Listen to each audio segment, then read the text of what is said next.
अब हम जो पढ़ने जा रहे हैं that is basically redundancy and dismissal, और हम ये समझने की कोशिश करेंगे कि ह्यूमन रिसोर्स डिपार्टमेंट का खाली ये काम नहीं है कि वो लोगों को जो है रिक्रूट करे, उसका ये भी काम है कि वेन एवर नीडेड तो उसको लोगों को रिडंडेंट भी करना होता है या डिसमिस भी करना होता है।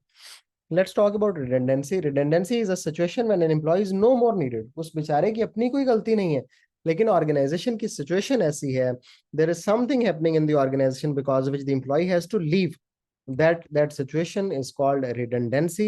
तो हमने यहाँ पे लिखा in the organisation because of no fault of his own and he loses his job, तो इसको हम क्या बोलते हैं? रिडंडेंसी बोलते हैं।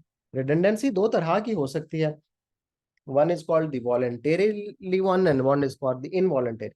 voluntary redundancy तब होती है the employees electing to make themselves redundant when given the option by their employer। वो उनसे पूछते हैं do you want to leave and they say okay we want to leave because they know that अगर वो अब नहीं जाएंगे तो certain situations ऐसी हो सकती हैं कि उनको फ्यूचर में भी जाना पड़े, और sometimes they offer a scheme for that, और कुछ ऐसी उन्हें कोई फाइनेंशियल बेनिफिट्स दे दिए जाते हैं जिसको वो एक्सेप्ट कर लेते हैं।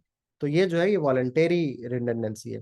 और फिर इनवॉलंटरी है जिसमें हम employees made redundant against their will, वो बेचारे नहीं भी छोड़ना चाहते लेकिन ऑर्गेनाइजेशन की सिचुएशन ऐसी है कि वो ऑर्गेनाइजेशन उन्हें घर भेज देती है। तो ये दो तरह की है। रीजंस क्या है रिडंडेंसी की? There are so many, let's talk about them.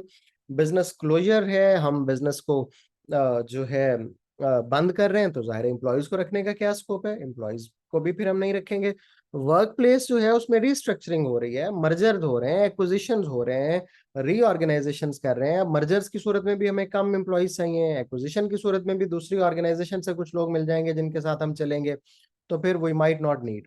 इसी तरह टेक्नोलॉजिकल चेंजेस हो रही हैं, मिसाल के तौर पे हम कैपिटल इंटेंसिव की तरफ जा रहे हैं और जो कैपिटल हम लगा रहे हैं उसमें लेबर की जरूरत अब नहीं है, तो they will be made redundant. इसी तरह the product and service that we are making और प्रोवाइडिंग, वो उसकी डिमांड ही खत्म हो गई है मार्केट से, सीजन चेंज हो गया है, या वैसे परमानेंटली जो है वो स्ट्रक्चरल चीजें हो रही हैं उसमें, उस प्रोडक्ट को कहीं हम एग्जिस्ट करता हुआ नहीं देख रहे फ्यूचर में, तो जाहिर है उसके एम्प्लॉयज को भी क्यों रखेंगे? Some time organisation is going into losses और उसके लिए उसने कॉस्ट कटिंग शुरू कर रखी है, वो लोगों को इसलिए निकाल रही है कि उसको कॉस्ट रिड्यूस करनी है, तो ये भी पॉसिबिलिटी है।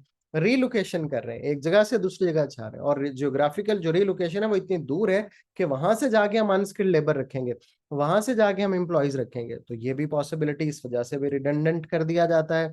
और समटाइम्स बिजनेस जो है वो रिस्ट्रक्चरिंग कर रहा होता है, जैसा कि डी लेयरिंग कर रहा है, उसको लगता है कि असिस्टेंट मैनेजर्स की पूरी लेयर जो है दैट इज एडिशनल, और वो पूरी लेयर्स को रिमूव करने की कोशिश कर रहे हैं, तो इस वजह से भी एम्प्लॉयज को रिडंडेंट कर दिया जाता है। Okay ji, there is a meme for you people, life of redundancy before we move to the dismissal.